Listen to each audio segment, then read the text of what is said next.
Welcome to Kenton's videos. Enjoy the video. You start right now by unlocking the phone and opening settings. This avoids toggling mid-process. Once in settings, use the search box and type Control Center or Lock Screen to jump directly to the relevant menu. Make sure you note your FunTouch OS version because labels differ across updates.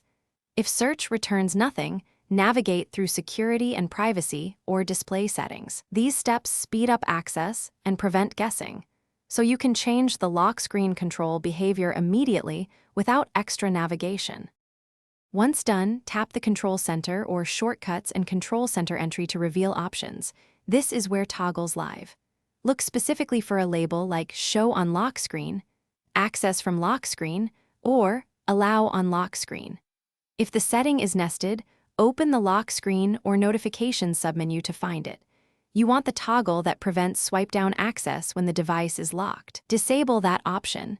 This directly stops the Control Center from appearing over your lock screen. After toggling off the lock screen access, lock the phone and test by swiping down from the top edge. The Control Center should remain hidden.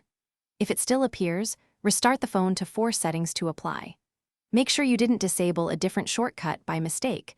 Revisit the same menu and verify the correct toggle is off. If problems persist, check for a system update or minor vendor UI differences.